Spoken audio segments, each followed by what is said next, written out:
Hello everyone, आप सभी का चीज़ी कोड में स्वागत है। लास्ट वीडियो में हमने क्लासेस एंड ऑब्जेक्ट्स के बारे में बात करी थी, देखा था कि ऑब्जेक्ट ओरिएंटेड प्रोग्रामिंग क्या होती है। आज की इस वीडियो में हम लोग एक डिफरेंट व्यू पॉइंट से देखेंगे कि क्लासेस क्या होती हैं, ऑब्जेक्ट्स क्या होते हैं। तो शुरू करते हैं हमारा लेक्चर। तो मेक श्योर करें कि आप उस वीडियो को ज़रूर देखें, उसका लिंक आपको डिस्क्रिप्शन में मिल जाएगा। तो अभी तक हम लोग क्या कर रहे थे कि अगर मेरे पास कोई इंटीजर टाइप का डेटा है और उसे मुझे स्टोर कराना है तो मैं इंट डेटा टाइप का यूज़ कर रहा था। या अगर मेरे पास कोई फ्लोटिंग पॉइंट का नंबर है, यानी कोई डेसिमल नंबर है, तो उसको या तो मैं डबल में स्टोर करा रहा था या फ्लोट में। तो इस तरीके की जितनी भी वैल्यूज़ थी उसके लिए हमारे पास डेटा टाइप है। बट अब सपोज़ मुझे कोई स्टूडेंट का डेटा स्टोर कराना है या कोई कार का डेटा स्टोर कराना है, तो उसके लिए हमारे पास कोई डेटा टाइप नहीं है। मतलब हम कुछ इस तरीके से नहीं लिख सकते कि where my car colon car. मतलब ये वाला जो डेटा टाइप है ये हमारे पास अवेलेबल नहीं है। तो जितनी भी ऑब्जेक्ट ओरिएंटेड प्रोग्रामिंग लैंग्वेजेस होती हैं उनके अंदर हम लोग यूज़र डिफाइंड डेटा टाइप बना सकते हैं। मतलब जिस तरीके से इंट काम करता है, जिस तरीके से फ्लोट काम करता है, सेम उसी तरीके से हम लोग भी अपना एक डेटा टाइप बना सकते हैं। तो वो डेटा टाइप बनाने के लिए हम लोग क्लासेस का यूज़ करते हैं। तो क्लास क्या होती है? क्लास एक यूज़र डिफाइंड डेटा टाइप होती है जिसकी मदद से आप एक कॉम्प्लेक्स डेटा स्टोर करते हो। मतलब मुझे स्टूडेंट का डेटा स्टोर करना है, स्टूडेंट की बहुत सारी इन्फॉर्मेशन मुझे स्टोर करनी होगी, तो उसके लिए मैं एक डेटा टाइप बनाऊंगा स्टूडेंट टाइप का, और उसके अंदर उसकी इन्फॉर्मेशन ट्रैक करूँगा। तो अब सपोज़ मुझे कार की इन्फॉर्मेशन स्टोर करनी है, तो कार की इन्फॉर्मेशन बहुत सारी हो सकती है।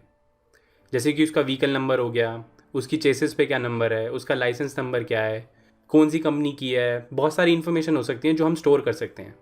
बट हम सिर्फ वही इन्फॉर्मेशन स्टोर करते हैं जो हमारी एप्लीकेशन के लिए यूज़ होगी। तो इसका एक एग्जांपल दिखाता हूँ। तो सपोज़ मेरी एप्लीकेशन जो है उसके अंदर मुझे सिर्फ उसका नेम स्टोर करना है, वो पेट्रोल की है या डीजल की है वो स्टोर करना है, और वो कितने किलोमीटर चल चुकी है। तो मुझे सिर्फ ये वाली इन्फॉर्मेशन ट्रैक करनी है। तो उसके लिए मैं ये वाली 3 प्रॉपर्टी डिफाइन करूँगा। तो इस तरीके से हम लोग एक यूज़र डिफाइंड डेटा टाइप बनाते हैं। मतलब एक कॉम्प्लेक्स इन्फॉर्मेशन स्टोर करने के लिए हमें एक यूज़र डिफाइंड डेटा टाइप चाहिए, और वो यूज़र डिफाइंड डेटा टाइप हम क्लास की मदद से बनाते हैं। तो इस तरीके से हम लोग क्लास बनाते हैं कॉटलिन के अंदर। ये हमारी प्रॉपर्टीज़ होती हैं और ये हमारे मेथड्स होते हैं। तो इसको कोड पे चल के समझते हैं। तो जैसा कि मैंने अभी बताया था कि हमारी क्लासेस के अंदर प्रॉपर्टीज़ होती हैं और मेथड्स होते हैं। प्रॉपर्टीज़ हमारी डेटा स्टोर करती हैं और मेथड्स क्या होते हैं? मेथड्स नॉर्मल फंक्शंस होते हैं जो उस डेटा पे काम करते हैं। तो एक बार इंटीजर डेटा टाइप को देखते हैं। तो यहाँ पे मैं एक वेरिएबल बनाता हूँ वेर आई, और इसको मैं इंटीजर टाइप का बनाता हूँ और इसके अंदर मैं 20 स्टोर करता हूँ।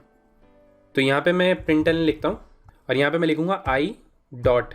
तो यहाँ पे आप देख सकते हैं इतने सारे मेथड्स हैं हमारे पास जो इस इंटीजर डेटा टाइप के हैं।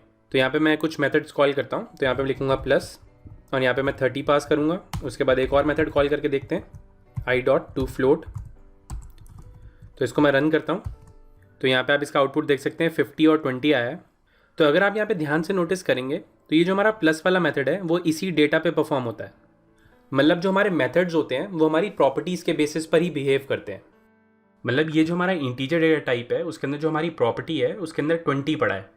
अब ये जैसे मैंने प्लस वाला फंक्शन कॉल किया तो उसने क्या किया, उसकी प्रॉपर्टी की वैल्यू देखी 20 और उसमें 30 प्लस करके मुझे आउटपुट दिया 50। तो ये जो हमारे मेथड्स हैं वो प्रॉपर्टी की वैल्यू के बेसिस पर ही अपना एक्शन परफॉर्म करते हैं। तो सिंपल सा लॉजिक है, हमारे पास डेटा होता है और उस डेटा को मैनिपुलेट करने के लिए हमारे पास फंक्शंस होते हैं। तो जो फंक्शंस जिस डेटा पे काम करते हैं तो वो डेटा और जो फंक्शंस होते हैं उसको हम एक क्लास के अंदर एनक्लोज कर देते हैं और वो हमारा यूज़र डिफाइंड डेटा टाइप होता है। तो इसका एक और एग्जांपल दिखाते हैं, थोड़ा क्लियर हो जाएगा। तो सपोज़ यहाँ पे मैं एक पर्सन क्लास बनाता हूँ। तो यहाँ पे मैं लिखूँगा क्लास पर्सन, और यहाँ पे मैं लिखूँगा वैल, और यहाँ पे मैं नेम प्रॉपर्टी बनाऊँगा उसकी, उस बंदे का नाम क्या है जो कि स्ट्रिंग टाइप का होगा। तो उसके बाद इस पर्सन की एज लिखते हैं, तो वो मैं वैर टाइप की बनाऊँगा। यहाँ पे मैं लिखूँगा एज कोलन इंट। तो ये तो हमारी प्रॉपर्टीज़ हो गई। तो अब इसके अंदर मैं एक मेथड बनाऊँगा जो ये बताएगा क्या ये पर्सन वोट कर सकता है कि नहीं। तो यहाँ पे मैं एक फंक्शन बनाऊँगा कैन वोट, और इसका रिटर्न टाइप जो होगा वो बूलियन टाइप का होगा जो ये बताएगा मुझे कि ये वोट कर सकता है कि नहीं, यानी ट्रू और फॉल्स होगा। तो यहाँ पे मैं रिटर्न करूँगा एज ग्रेटर देन 18। तो अगर उसकी एज जो है वो ग्रेटर देन 18 होगी तो वो वोट कर सकता है, वरना नहीं। तो यहाँ पे आप देख सकते हैं ये जो एज है हमारी वो उसकी प्रॉपर्टी है। मतलब ये वाला जो हमारा मेथड है वो अपनी प्रॉपर्टी के बेसिस पे काम करेगा। तो इसको चेक करने के लिए कुछ ऑब्जेक्ट्स बनाते हैं। तो यहाँ पे मैं लिखूँगा well p1 equal to person, और यहाँ पे मैं नेम पास करूँगा उसका ए, और उसकी एज में यहाँ पे पास करूँगा 21। सिमिलरली एक और ऑब्जेक्ट बनाते हैं वैल p2 पर्सन, इसे मैं नाम दूंगा b, और उसकी एज दूंगा मैं यहाँ पे 17। तो यहाँ पे प्रिंट करा के चेक करते हैं कि ये वोट कर सकते हैं कि नहीं। तो यहाँ पे मैं लिखूँगा print len p1 dot can vote, और p2 के लिए भी मैं यही कॉल करूँगा। तो रन करके टेस्ट करते हैं इसको। तो यहाँ पे आप आउटपुट दे सकते हैं ट्रू आया और फॉल्स आया है। तो इसको क्लोज कर देता हूँ यहाँ पे। तो इस बात का मेन पॉइंट ये है कि जो हमारे मेथड्स होते हैं वो अपनी प्रॉपर्टी की वैल्यूज़ के बेसिस पर ही काम करते हैं। जो भी उसकी प्रॉपर्टी की वैल्यू होगी उसके बेसिस पे ये मेथड काम करेगा। अब यहाँ पे ए की जो एज थी वो 21 थी, इसलिए उसने ट्रू रिटर्न किया, और यहाँ पे बी की वैल्यू जो थी वो 17 थी, तो उसने फॉल्स रिटर्न किया। तो अब अगर मैं P2 की जो एज है उसको चेंज कर देता हूँ और दोबारा से इसको प्रिंट कराता हूँ, तो यहाँ पे आप आउटपुट देख सकते हैं ट्रू आ गया। तो जो भी हमारे ऑब्जेक्ट की प्रॉपर्टीज़ की वैल्यू होती हैं उसके बेसिस पर हमारे मेथड एक्शन परफॉर्म करते हैं। तो ये था हमारा प्रॉपर्टीज़ और मेथड्स के बारे में कि वो कैसे काम करते हैं। तो आगे बढ़ते हैं। तो ये एक रियल वर्ल्ड एग्जाम्पल है क्लासेस और ऑब्जेक्ट्स को समझाने के लिए। तो यहाँ पे आप देख सकते हैं ये जो हमारे कुकी कटर हैं, मतलब ये जो हमारे कटर हैं जिनको हम खाँचे भी बोलते हैं, तो ये क्लासेस की तरह बिहेव करते हैं। और इससे निकलने वाले ऑब्जेक्ट्स यहाँ पे आप देख सकते हैं ये इसके ऑब्जेक्ट्स हैं। तो ये स्टार का ऑब्जेक्ट है, ये स्टार का ऑब्जेक्ट है, ये दिल वाली शेप का ऑब्जेक्ट है। तो जो हमारी क्लासेस होती हैं वो ब्लूप्रिंट होती हैं जो ये बताती है कि किस टाइप के ऑब्जेक्ट्स निकलेंगे हमारे। और ये जो हमारे ऑब्जेक्ट्स होते हैं ये रियल वर्ल्ड वाली एंटिटी होते हैं। तो एक कुकी का जो ऑब्जेक्ट है वो दूसरी कुकी के ऑब्जेक्ट से डिफरेंट होता है।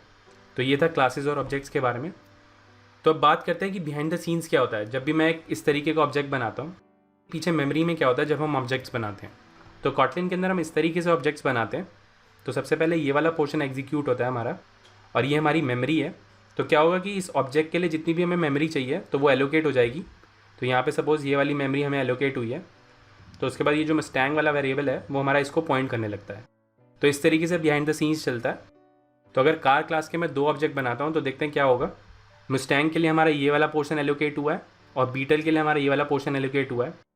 तो क्या होगा कि जब हमारी एप्लीकेशन चलेगी तो डिफरेंट ऑब्जेक्ट्स बनेंगे और मेमोरी में उनको पोर्शन एलोकेट कर दिए जाएंगे, और ये जो हमारे वेरिएबल्स हैं मस्टैंग एंड बीटल वो उसको पॉइंट करेंगे।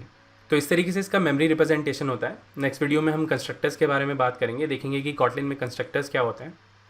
तो आज के लिए इतना ही। अगर आपको ये वीडियो अच्छा लगा तो प्लीज़ लाइक करें। अगर अभी तक आपने हमें सब्सक्राइब नहीं किया है तो प्लीज़ सब्सक्राइब करें।